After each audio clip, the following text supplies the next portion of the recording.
I've been fighting your consumer battles for years now, but the same old problems just keep flooding in. And it's all the usual suspects. Poor customer service, faulty goods and hidden small print. No wonder some of you are fed up with the way you're being treated. Sometimes there is the hassle of having to go through the channels of I'm leaving, to then a few days later to get a call back, and then they can start treating you like a customer. Something quite easy to get right. A lot of places don't get it right. It's just about a bit of attention, really. I couldn't agree more. Things need to change, and we're on a mission to get companies to treat us better. I'll be taking on your cases and fighting your fight with the big companies. I think their system has let them down, and that might be just the kink in their armour I need to try and get this sorted. And I'll be showing you how to shop smart and stay one step ahead. As you said, you need to keep it in here, and you're right. So remember, don't get done. Get Tom.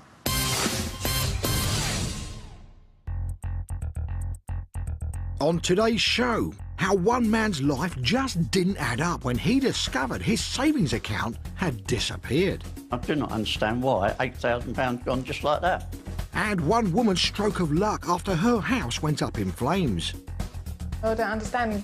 How could my house be on fire? And roving reporter Rani Price hits the streets to find out your rights when shopping in the sales.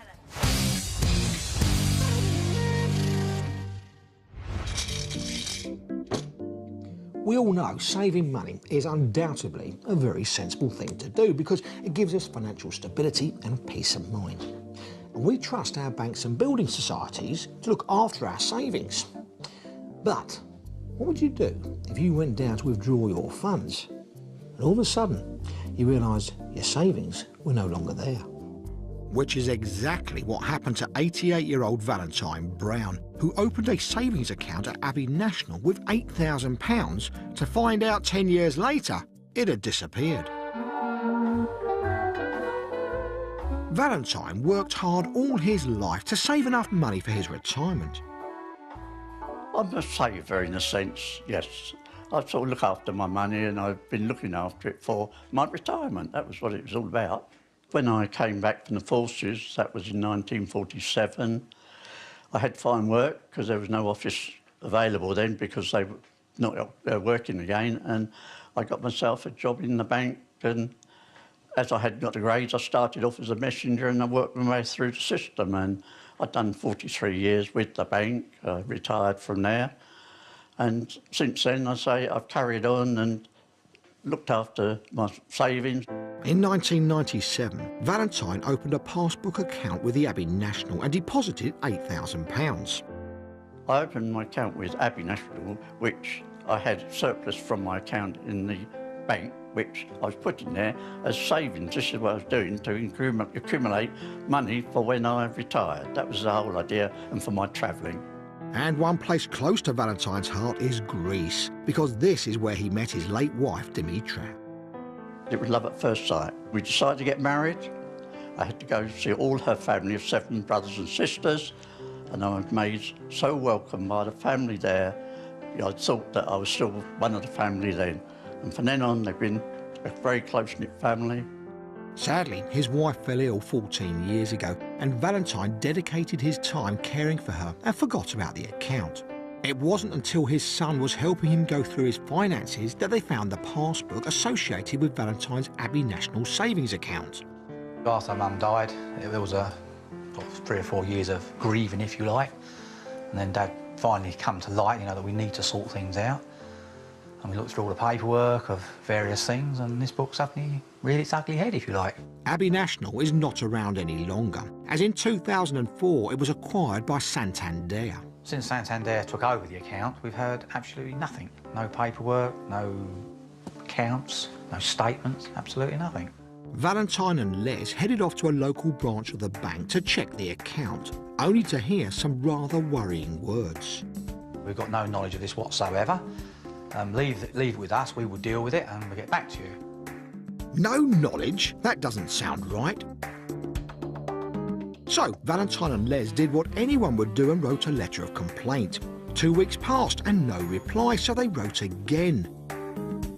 2 weeks later, they received a letter from Santander explaining they had never received his earlier correspondence and sent him a £25 cheque for the inconvenience.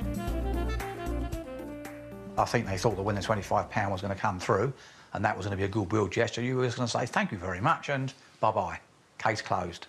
But I don't think so. And I agree. Santander maintained they had no record of Valentine's account after February 2001 and said the evidence indicates he must have closed it and withdrawn the money. But Valentine insists he didn't do this. Time for me to meet him and his son Les. Morning. You Valentine? Hello, Dominic. Pleased to see you. I'm very pleased to see you as well. And I start off by asking what kind of battle it's been so far trying to find Valentine's account. I started writing letters to various people to find out what I could do and couldn't do. And it went to the Financial Ombudsman, it went to the MP. I'm a bit disappointed that you've had to go down all those avenues and no one's been able to help you. So what do you think's happened then? You tell me. I can only assume that it's gone in the system when it was Abbey. It's been transferred from Abbey to Santander, and being computers what they are, as far as I can see, it's probably got lost in the system. And therefore there's no reference to it at all. So it's gone. This is just a theory, and Santander say the account was closed. Santander have told us that we must have drawn this out sometime or other. I've got no recollection of having that amount of money coming out, so I cannot understand, what they're accusing me of. The point is that if I wanted to take £8,000 out, I'm sure it would be in my book, but there's no record of it at all in there. That's really it. They can't come up with any tangible evidence as to we've taken it out. Or haven't, as the case may be. But how adamant are you that Dad hasn't withdrawn this money? Very adamant, because we've checked all his bank accounts to see what is in there, because £8,000 would stick out like a sore thumb, apart from the fact, what would he want £8,000 for? Because once we moved here, I took over the whole house. If it's an old account like that, presumably you had a paying-in book. Have you got the book handy? Yes, I can give you the book. There we are, that's the actual book. OK. Santander have had that book. They've had copies of it, the Financial Ombudsman sent it to them, they've dealt with it, and still nothing has come up. They just say that it doesn't exist, full stop. I mean, you think they would check something to say, well, no, you've done this, you've done that, there's the proof. They've come back with absolutely nothing, just that the chances are we have probably taken the money out. How? I don't know. Have you received interest statements or tax certificates relating to this account at all? I would say no. No, not to my knowledge. We've never had anything. There's an awful lot of problems with trying to sort this one out, as you probably appreciate. It's your word against theirs at the moment. Yes. You know that old cliche about David and Goliath? Oh, yeah. Never more has it been truer. Yeah. You really are in the David camp, aren't you? They are so big. Right, I think what I need to do at this point, you've told me everything that you can. I need to get onto Santander and see how they're going to behave with this sort of problem. I'm going to get to the bottom of this one way or the other. I'll speak to you very soon. Thank you very much, Andy. Now, here's my problem. Les and Valentine are adamant this money wasn't withdrawn from this account, but it was put in there 15 years ago, and Abbey National are no longer there. Valentine and Les feel they have nowhere else to turn, and they're desperate to get his money back so he can continue to visit his family in Greece. I've got a feeling I'm going to have my work cut out for me on this one, so I better get cracking. Santander, here I come. The Santander Group, which Santander UK is part of, is one of the world's biggest banks. Now, they may sit proudly near the top of the pile in size and profit, but when it comes to overall customer satisfaction, they're at the bottom of the heap. According to a Which report from September 2012, Santander was the worst performer for customer satisfaction out of a total of 30 British banks. Well, I hope that's not what I experience when I speak to them. Time to get on the phone.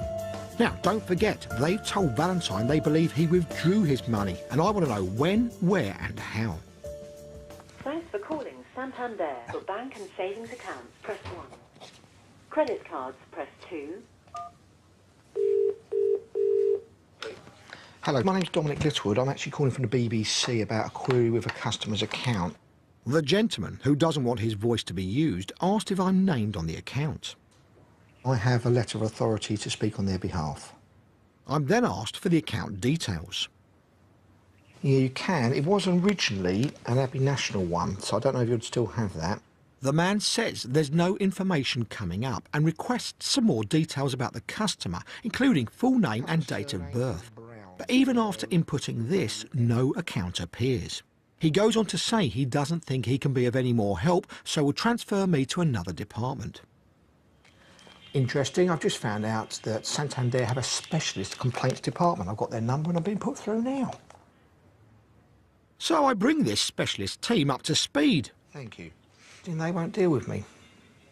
They get me a number of somebody who will. She then explains she's putting me through to Helen, the senior social manager. We have a gentleman who's got a problem with originally Abbey National stroke Santander. I'd like to give you all the details of that. We do have a letter of authority to speak on his behalf, which I'll get over to you once I get some details. I want to know how they can be sure Valentine withdrew the £8,000, and I refer to the Financial Ombudsman's report on the case, which found in favour of Santander, but had a few things to say about their evidence. The evidence is incomplete, inconclusive or contradictory, as some of it is here. I reached my decision on the balance of probabilities. It's not conclusive as far as I'm concerned, but that's what they've done. They've reached a decision on the balance of probabilities. I agreed to forward all the paperwork in an email. She says her team will have a look at it and get back to me. Bye-bye. Well, it's not a bad start. As time is money, I get straight on the case and email Helen the list of my questions, including what evidence Santander can provide to prove that Valentine's savings have been withdrawn, and if the money was taken out using identification rather than Valentine's paying-in book. Was a paper record kept? Well, let's wait and see what they have to say about that. As I dig deeper, a financial expert tells me a few home truths about the world of banking. Right now, the customer is guilty until proven innocent. I'm Rani Price, and there is nothing I like better than helping you, the buying public, through the minefield of regulations to make sure you stay savvy shoppers. Now, your consumer law can be very confusing. You've got your Sale of Goods Act, distance selling, right to return, and it doesn't stop there. But knowing just a few of these laws can not only save you money, but a lot of hassle as well. Do you know what this is? Today, I'm out on the streets, armed with questions to put to you, the buying public, to find out if you know your consumer rights from your consumer wrongs. I love shopping in the sales. There's a chance you can find a real knockout bargain. But if you buy something in a sale, are your rights the same as normal? Let's see what you think. So I'm going to conduct a little quiz with sale shoppers to find out if they fully understand their rights. Are you a sale shopper? Yes. Are you a wise sale shopper? I try to be.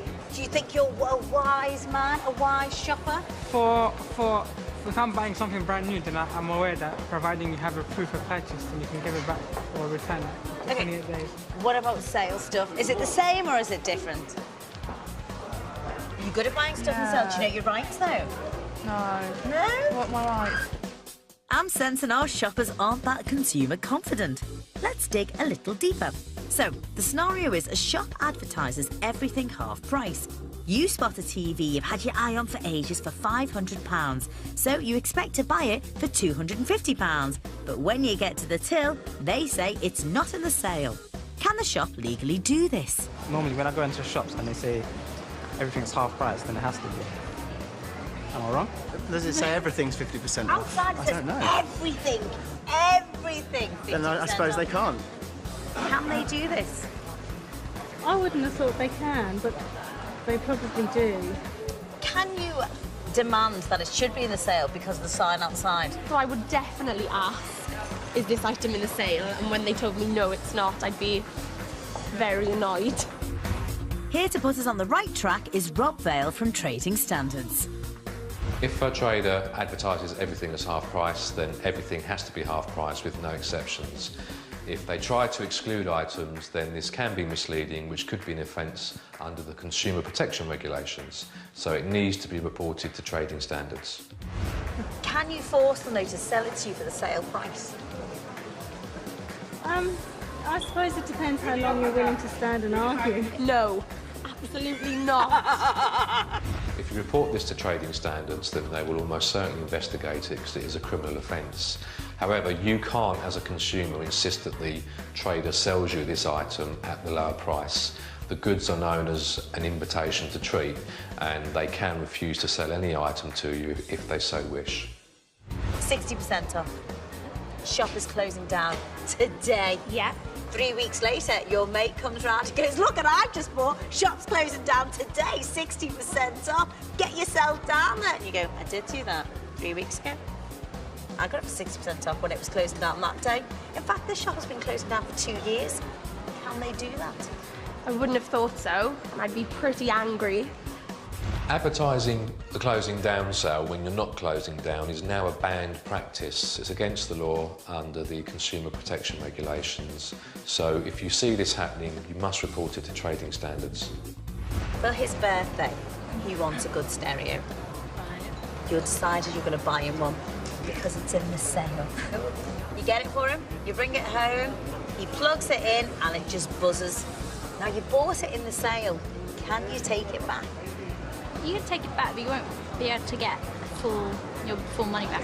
Can you exchange for the same product or something like that? To your question, can I return? Yes, I mean, of course I should return. Yeah. It should still do the job it's supposed to do. Can they do this to you? No. But it says it's a sale item. And? You think? Yeah. You sure? Yeah. Well, you're right. I know.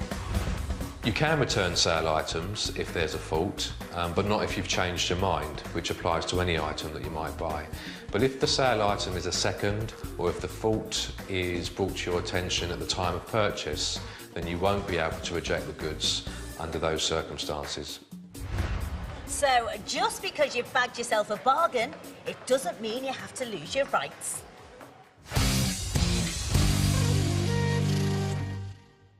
I've been answering a cry for help from Valentine Brown and his son Les, who are desperate to find £8,000 that has just vanished from Valentine's Santander savings account. Now, I feel very upset about this because they don't seem to be very helpful on this subject, and I mean, this is something that I really feel I need. You write letters to them and you get answers which really don't relate to what you're asking them for. Santander has looked into the matter and believe Valentine probably withdrew the money and closed the account.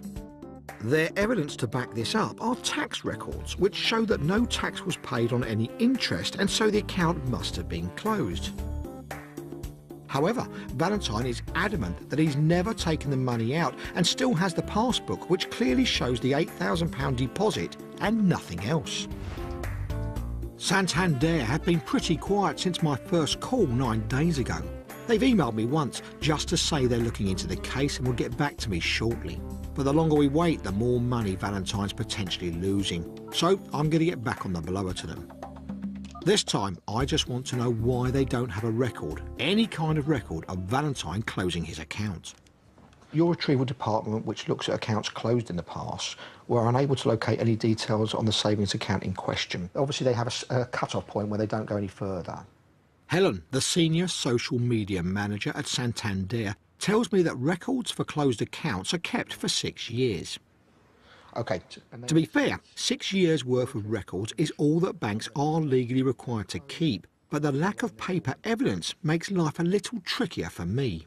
I genuinely think this guy's account is lying there dormant somewhere and he's entitled to it. Bye-bye. This is proving a very tough nut to crack, but I'm not giving up yet and go back to trawling through the paperwork. I'm hoping to get Valentine to do exactly the same. I want him to double-check there is definitely no other records of his money being withdrawn, transferred, or the account being closed. Believe me, Valentine has already done this probably 100 times. I would if 8 grand was at stake, but it's worth one more look just in case one slip of paper, one letter could put this to bed once and for all. Even after one last desperate dig behind the sofa, nothing. Back over to you, Santander. And a few days later, I receive an email from Helen at Santander in response to my list of questions about evidence. They say as there was no interest accrued on the account since 2001 and no movements, this indicates that the account was closed. Indicates? You see, that's a bit vague to me. I want hard evidence about that account closing down. Surely they should have a firm record of a closure. Santander UK then go on to say accounts can be closed without the passbook if sufficient ID is provided. So I waste no time in replying, asking for evidence into how Valentine's account was closed. It's a tough one, this, but worryingly not an unusual one, as I've discovered. Meet Avril Mann. She's in charge of fundraising at her local church, and in 1993 she opened a bank account at Abbey National, and what follows sounds remarkably similar to Valentine's experience. Money was going in up until 2001. There was £1,762.38. 10 years later, Avril went to a branch of Santander to get the passbook updated and got a surprise response. The cashier at Santander could find no record whatsoever of the account. I just thought, well, there must be a mistake with their computer, not that the money had gone. Avril believed her passbook would be all the proof needed to show she'd not taken the money out, but she couldn't have been more wrong. The passbook hadn't been closed. We had no date of closure, so therefore they must have made a mistake on their records. I understand that passbooks are not seen as evidence that money is in the account, but this is unfair because the passbook is the only evidence you've got that the money is in the account. Avril contacted the Financial Ombudsman Service to complain, but had a similar response to Valentine. The Financial Ombudsman said in their final letter that I must have drawn the money out and forgotten all about it. They were going to support Santander and that I had no claim on the money. I came to the point where I just didn't know where to go next. I knew I hadn't drawn the money out. I knew it was in the account, but I really couldn't see how I was going to get that money back for the church. And 81-year-old John Newey has been battling with Santander for the past year, trying to get £1,516 back from his savings account that the bank say is now closed. They feel it's closed because they paid £3 interest on it with the Inland Revenue in 1998, and therefore they figured as there was no further interest paid the next year that the account was closed. Where's the proof that it's closed? Exactly, and where have we heard that one before, eh? That doesn't sound good for John, so that's 2 more cases to put to Santander. But according to some, this is actually a growing problem within the banking sector. This is an issue that is happening more and more often. It is quite alarming. I would expect to hear about this once in a lifetime, not on a regular basis. And money doesn't move in this country without there being some backup and some paper trail. And she believes the law should be changed to extend the amount of years that banks have to keep account records. I think it's ridiculous to think that they only keep records for 6 years. I know when I had my own company, I still have the records of clients because we're dealing with long-term financial planning and a client may come back and question something at any point. There's so many ways to save client data securely and without taking up too much space. Well, that's certainly food for thought. I emailed details of my other 2 missing money cases over to Santander. And at almost exactly the same time, I get an email back from them. They're responding to an email I sent them asking for hard evidence that Valentine's records have been destroyed. She tells me Santander are not obliged to retain records for more than 6 years after an account has been closed. And then, in response to my simple question of how Valentine's account could have been closed, they give me a link to their website where I can find ID requirements. What ID requirements? I mean, how's that going to help? All I'm asking for is something that categorically proves Valentine closed that account down. The thing that really frustrates me here is that surely in the modern world of computer systems, situations like Valentine's, Avril's and John's just shouldn't happen. There must be a database that can store customers' account details for longer than the mandatory 6 years. Ralph Silver, a former investment banker and independent banking expert, is hopefully going to shed some light on this. To become a bank in the United Kingdom, you have to subscribe to a series of rules, and one of the most significant rules is that there has to be a master database. That master database is which HMRC looks at, where everybody looks at. After 7 years, however, the information can fall off of that principal database. As a result, it's really he said and she said. In future, we should see that database keep an extended amount of information, maybe for 20 years, maybe for a person's life, but right now only required from 6 to 7 years. When Valentine took his case to the Financial Ombudsman Service, they sided with the bank. Why? The bank's records are trusted over your own records for one very simple reason, is that the banks have a license to operate a bank, and as a result they have to succumb to certain rules, and one of the rules is that they're fit and proper people to run a bank. In other words, they need to be trusted in order to have a banking license. Therefore, the benefit of the doubt is often given to them. It's absolutely not fair that the bank's records are always supreme, simply because it's often easier for the bank just to say no. It saves them money, they don't have to do a lot of effort. So if their default answer is always no, then that's not fair. We should make sure that they always look into these things and give the benefit of the doubt to the human being that's actually doing banking. But right now, that's not the way the law is set up. So what else could be done to stop this happening in the future? Just by the very nature of passbooks, the fact that you have to go in and keep them updated, it means that they'll always be inaccurate, almost instantaneously be inaccurate. Why? Because the minute you walk out of the bank, you've already made some money on interest, which isn't reflected in your passbook. So for the next generation, we should just eliminate them altogether. There's some surprising truths to be told here. There's a conflict when the record in the database of the bank and the records that you hold in your passbook are different, because the law really states that the bank's records are supposed to be accurate. Now, in most cases, the banks make these things right. Ultimately, the customer should be assumed innocent until proven guilty. Right now, the customer is guilty until proven innocent. That's the fundamental change that regulations have to assure happens. And when I meet up with Valentine again, I deliver more unpleasant surprises. I, like you, thought your money was safe. Yeah. It's not. Our inbox is overflowing with your emails, but unfortunately, we can't answer every cry for help. So that's why we love nothing more than hearing your tales of how you lot have taken on the big companies yourselves and won.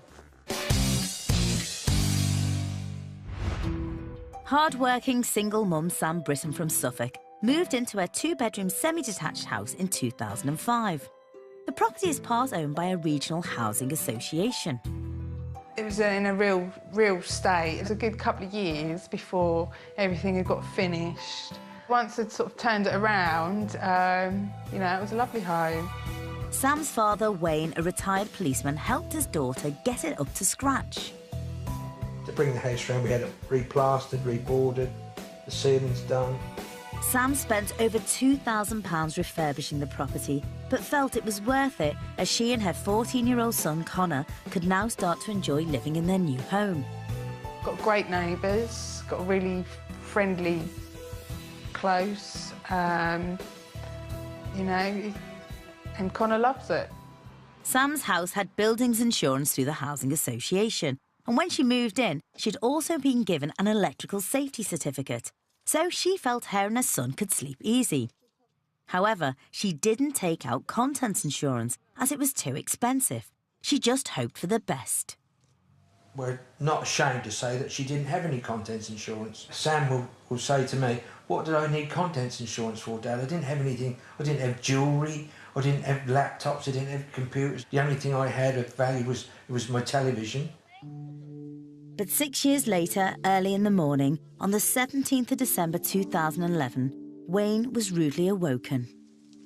At 3:45 in the morning, it's got to be bad news. Sammy's house is on fire. Couldn't believe it. So of course we're out of bed and just shoved some stuff on and we're out there. I couldn't take it all in that my house was on fire. You know, I don't understand, how could my house be on fire? Thankfully, Connor had been staying at his dad's and Sam had fallen asleep downstairs so she could make a quick exit. So I've gone out of here through into the hallway, obviously half asleep and upstairs, and I can hear this roaring. The fire started in the consumer unit, which was situated up here, which supplied the night storage heaters. Obviously that caught caught fire. Bits of that were dropping on the floor, which then started another fire on the floor. Fires don't start in consumer units for no reason. There was a reason. Why did it, you know, catch on fire? I've been here 6 years. Why? Sam hoped that the Housing Association's insurance company would determine the reason. The cause of the fire was a loose screw in the consumer unit. This could have occurred at any time. And they offered £1,000. And £1,000 is, you know, laughable. Sam and Wayne felt the finger of blame was firmly pointed towards the Housing Association, as it was their consumer unit that appeared to have caused the fire. Having invested so much time and money into the property, they decided to go back to the insurance company to ask for more compensation to replace Sam's contents that were lost in the fire. They offered £3,500. I thought, yeah, great. She'd been out of the house for 8 months. She wanted to get back into a routine again, and the boy wanted to get home, so she accepted it. After living with her mum and dad for so long, Sam now had the money to rebuild her life and replace the contents of her home. But it wasn't the end of the story for her, as she took her complaint to the Housing Ombudsman. She felt that the Housing Association were at fault and the unserviced consumer unit was to blame. The Ombudsman ruled in favour of the Housing Association, as they have done nothing wrong. They carried out the safety checks before Sam moved in, and they are not required by law to carry out any more. We asked the Housing Association to comment on Sam's case, and they have said, Ms Britton has made complaints about the cause of a fire at her home. This has been fully investigated by the Independent Housing Ombudsman Service, who concludes the housing group has demonstrated that it met its obligations to ensure the electrical safety of the property and took appropriate steps to reinstate the property to a habitable condition. The Housing Association are keen to point out that whilst they did offer compensation, this should not be taken as an admission of liability. And they also say they appreciate the distress which the fire must have caused to Ms Britton and her family. We take the opportunity of emphasising that tenants should do everything they can to provide themselves with their own home contents insurance. It feels great to be back home, back to starting to get a routine again. You know, slowly starting upstairs is almost done. Down here, I've still got, you know, finishing touches to do. So yeah, it's good to be back home. Sam was a lucky lass receiving a goodwill gesture, as she didn't have her own insurance, and the Housing Association had done nothing wrong. But it just goes to show, if you don't ask, you don't get.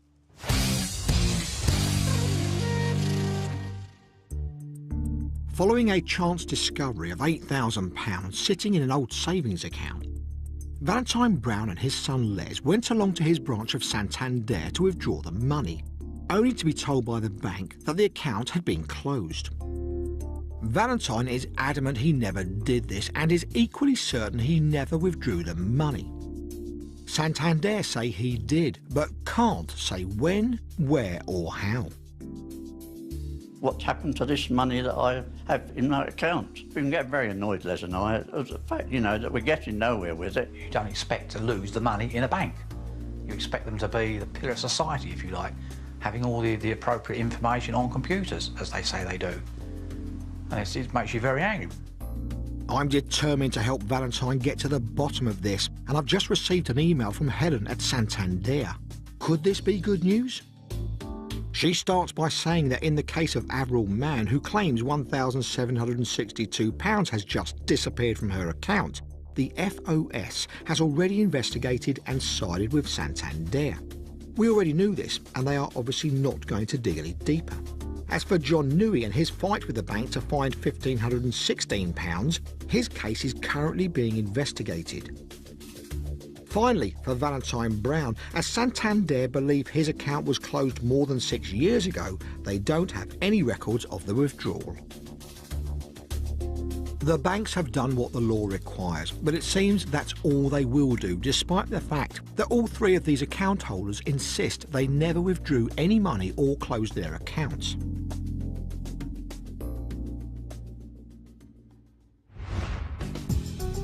It may look all doom and gloom, but financial advisor Sarah Bowles has a tale to tell about a battle she fought with a different high street bank, and it could give us all some hope. Sarah had an 83-year-old client who had a savings account with £97,000 in it, a large chunk of her life savings. One day, the elderly lady discovered the account had disappeared, and after contacting the bank, they had told her the account had been closed. The bank was so categoric. The bank told her children that she had shut the account, and they began to question whether she was in control of her faculties or not. Sarah got on the phone to the bank, hoping to sort the matter out quite quickly between professionals. Not really getting very far with my initial plan. I then had to arrange for my client to go into the offices, and then when we were both sitting in the bank, this was the only way they'd agreed to talk to me at all. They still refused to give us any information. Sarah was shocked at how the bank was treating her client. She was certainly being accused of lying and of trying to get money out of the bank that they didn't owe her. Undeterred by the bank's aggressive manner, Sarah arranged to go back and try and get some concrete answers. When I went back, I still got no cooperation until I threatened to call the police. It was only after she had staged her sit-in that there was a turn of events, and within a few hours, the account was miraculously found. They said that it had been an error in the merger, and they said it was an IT error of copying data over, and that's how the account had got lost. Thankfully, a happy ending to this story, but it could have finished very differently.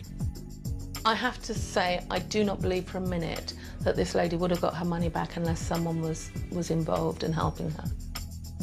Since that one battle, Sarah has been inundated with pleas for help by people in the same situation. So many that she's had to stop taking on any more cases. I have to say though, it does show that just sheer perseverance can pay. But will it for Valentine Brown and his fight with Santander? So far, it's not looking good. What is clear from these stories is that it might be time for banks and other financial institutions to take a look at how long they keep customer records. Is 6 years really long enough in today's computerised world? And if not, should regulations be changed? The better record keeping you have, the more likely you are to keep hold of your accounts. And the trusted friend or family member who can help you verify the information could be helpful, or just a spreadsheet of your own, but with everything documented, with start dates, end dates, account numbers, all logged. And what do they think the banks can do? I think Banco Santander can do a few things. They should take a moral high ground. It is not a lot of money. They should make these situations right. These are people who have earned the right to have the benefit of the doubt, and they didn't have that. And also, they have to put in processes where any other situation like this is looked at in a more sensitive way. They should take the technology out of it, put human beings talking to human beings. I've passed all three cases over to the Financial Services Authority, who are now looking into them. The FSA say, under FSA rules, firms must help a customer trace and, if appropriate, access a deposit held or formerly held in an account. This applies even where a customer may not be able to provide the bank with information to identify the account, or where a customer has not carried out transactions for an extended period of time. Santander say they've adhered to all necessary regulations. So for now, this is the end of the road for Valentine and Les. Valentine, how are you, buddy? You all right? Nice to see you. And good to see you again. And you, Les? Oh, coming in for a cuppa? Oh, yeah, I hope so. You haven't got a jammy dodger, have you? Being your birthday, in a few days' time, I wish I had some better news for you. I'm not here now with your money. I haven't got a cheque for you, and I haven't resolved the problem. But when you think about it, how many other people have you approached now to try and get this sorted out? You've been just about everywhere, haven't you? It seems that way, doesn't it? I believe I've probably pushed this further than most of the other people. And what I have done is highlighted a massive problem. Last year alone, there were 85 complaints about people exactly the same as you with Santander. Only 4 of them got their money back. That means there's 81 people out there as well as you who are saying, where's my money? And that's just the people who have bothered to complain. There's probably an awful lot of people who've gone, oh, it's only 400 quid, whatever it might be. You must have withdrawn it, Grandad, doesn't matter, all right, and given up. I think we're on the verge of a massive problem here. When you think of it, a big firm is involved with all the money from the public, yep, and they lose some. It doesn't make sense. When I look back years ago, banking was reliable. Yes. But it's with computers today, I don't know. It doesn't seem to be helping with the sort of banking side of it that was done years ago. One of the big problems I've had with Santander is I went back to them time and time and time again. It was driving me bonkers. And I said to them, supply me proof that Valentine withdrew that money. They couldn't at all. And this is Santander's reason why they say you have drawn the money out. It's because in 2001, they stopped paying interest on that account to HMRC. Not good enough as far as I'm concerned. How do we know? They said they only have to keep their paperwork for a certain amount of time. We're in a modern day society now. 10, 20, 30 years ago, before we had computers, right, they used to have to keep warehouses full of paperwork and boxes and everything. Nowadays, it's all on chips. You can store the contents of the British Library on one computer, right? So to me, it's not an argument. I think it's time these financial institutions had a big, big shake-up and said, OK, we need to keep concrete proof for a much, much longer period. I've got to be honest, Valentine, what you and Les brought to the table here has opened my eyes. I didn't realise that this existed. I, like you, thought your money was safe. It's not. You know, I think it's what we're doing now, scratching the surface, and we're about to open up a great big wound for the banks and building society. I appreciate it, and I think, you know, I just really hope that, as you say, this is going to stir something up and we have a few more complaints coming in. Sorry the news is not better, but hopefully we're going to get some sort of good news in the near future. Keep us informed, because we'd like to report on it. I'm going to keep my fingers crossed, but I think your money will come back one day. That's my vibes only there. We wrote to Santander and they said, we have a specialist team that performs thorough searches for such accounts, including checking our customer database, tax records and archived material. All accounts that have not been closed remain on our system regardless of the length of time since the account was previously accessed. This includes dormant accounts. If the account hasn't been closed, we will find it. When an account is closed, records are destroyed in line with industry guidelines. I'm very pleased, you know, with the work that Don's done, and I think we've done as much as we can ourselves, and we're fighting a giant. That's the trouble. Obviously, it proves, one, that we aren't fiddling, and obviously there's a lot more people that have come forward, so it proves there is something very wrong with Santander. Now, I may not have the good news that I really wanted to give Valentine today, but I think that's only a matter of time. Now, in the meantime, I want to point something out to you. If you or anyone you know have got one of these passbooks, dig it out, get down to the building society or bank, and just double-check your money's there. And if it's not, get on the phone to the Financial Ombudsman Service. In the meantime, though, I'm going to give this back to Valentine, because I think good news will be coming his way. Just not today, that's all. Stick the kettle on, Valentine.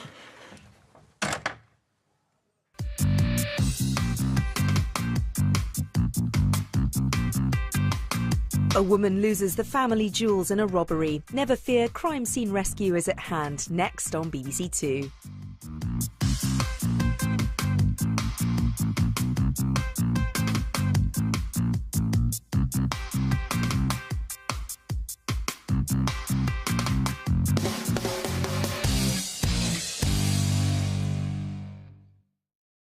I've been fighting your consumer battles for years now, but the same old problems just keep flooding in. And it's all the usual suspects. Poor customer service, faulty goods and hidden small print. No wonder some of you are fed up with the way you're being treated. Sometimes there is the hassle of having to go through the channels of I'm leaving, to then a few days later to get a call back, and then they can start treating you like a customer. Something quite easy to get right. A lot of places don't get it right. It's just about a bit of attention, really. I couldn't agree more. Things need to change, and we're on a mission to get companies to treat us better. I'll be taking on your cases and fighting your fight with the big companies. I think their system has let them down, and that might be just the kink in their armour I need to try and get this sorted. And I'll be showing you how to shop smart and stay one step ahead. As you said, you need to keep it in here, and you're right. So remember, don't get done. Get Tom.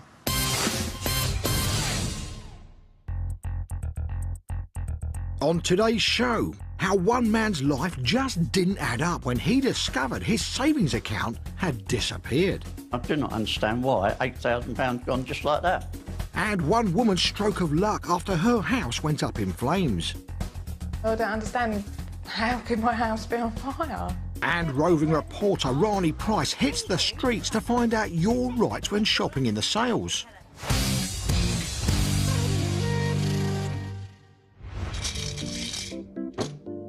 We all know saving money is undoubtedly a very sensible thing to do because it gives us financial stability and peace of mind.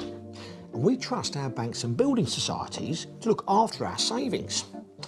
But what would you do if you went down to withdraw your funds and all of a sudden you realised your savings were no longer there?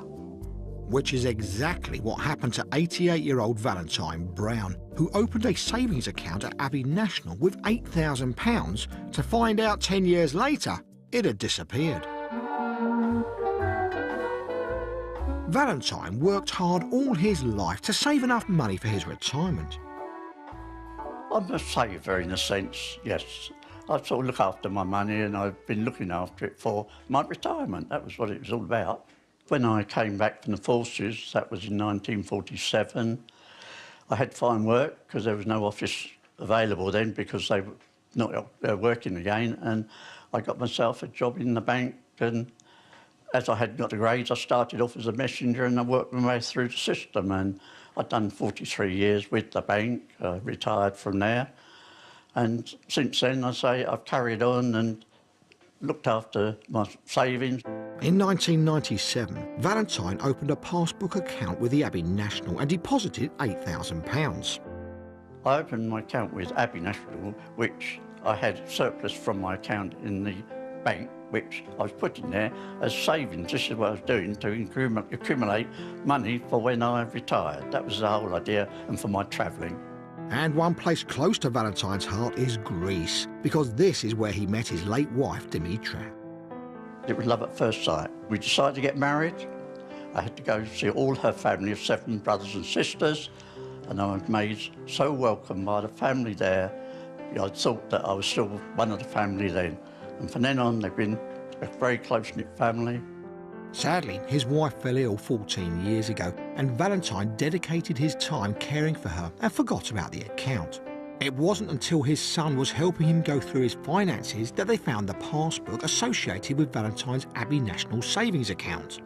After Mum died, there was 3 or 4 years of grieving, if you like, and then Dad finally come to light, that we need to sort things out. And we looked through all the paperwork of various things, and this book suddenly reared its ugly head, if you like. Abbey National is not around any longer, as in 2004 it was acquired by Santander. Since Santander took over the account, we've heard absolutely nothing. No paperwork, no accounts, no statements, absolutely nothing. Valentine and Les headed off to a local branch of the bank to check the account, only to hear some rather worrying words. We've got no knowledge of this whatsoever. Leave it with us, we will deal with it and we'll get back to you. No knowledge? That doesn't sound right. So Valentine and Les did what anyone would do and wrote a letter of complaint. 2 weeks passed and no reply, so they wrote again. 2 weeks later, they received a letter from Santander explaining they had never received his earlier correspondence and sent him a £25 cheque for the inconvenience. I think they thought that when the £25 was going to come through and that was going to be a goodwill gesture, you were just going to say thank you very much and bye-bye, case closed. But I don't think so. And I agree. Santander maintained they had no record of Valentine's account after February 2001 and said the evidence indicates he must have closed it and withdrawn the money. But Valentine insists he didn't do this. Time for me to meet him and his son Les. Morning. You Valentine? Hello, Dominic. Pleased to see you. I'm very pleased to see you. And I start off by asking what kind of battle it's been so far trying to find Valentine's account. I started writing letters to various people to find out what I could do and couldn't do. And it went to the Financial Ombudsman, it went to the MP. I'm a bit disappointed that you've had to go down all those avenues and no one's been able to help you. So what do you think's happened then? You tell me. I can only assume that it's gone in the system when it was Abbey. It's been transferred from Abbey to Santander, And being computers what they are, as far as I can see, it's probably got lost in the system. And therefore there's no reference to it at all. So it's gone. This is just a theory, and Santander say the account was closed. Santander have told us that we must have drawn this out sometime or other. I've got no recollection of having that amount of money coming out, so I cannot understand, you know, what they're accusing me of. The point is that if I wanted to take £8,000 out, I'm sure it would be in my book, but there's no record of it at all in there. That's really it. They can't come up with any tangible evidence as to we've taken it out, or haven't, as the case may be. But how adamant are you that Dad hasn't withdrawn this money? Very adamant, because we've checked all his bank accounts to see what is in there, because £8,000 would stick out like a sore thumb, apart from the fact, what would he want £8,000 for? Because once we moved here, I took over the whole house. If it's an old account like that, presumably you had a paying-in book. Have you got the book handy? Yes, I can give you the book. Well, that's the actual book. OK. Santander have had that book. They've had copies of it, the Financial Ombudsman sent it to them, they've dealt with it, and still nothing has come up. They just say that it doesn't exist, full stop. I mean, you think they would check something to say, well, no, you've done this, you've done that, there's the proof. They've come back with absolutely nothing, just that the chances are we have probably taken the money out. How? I don't know. Have you received interest statements or tax certificates relating to this account at all? I would say no. No, not to my knowledge. We've never had anything.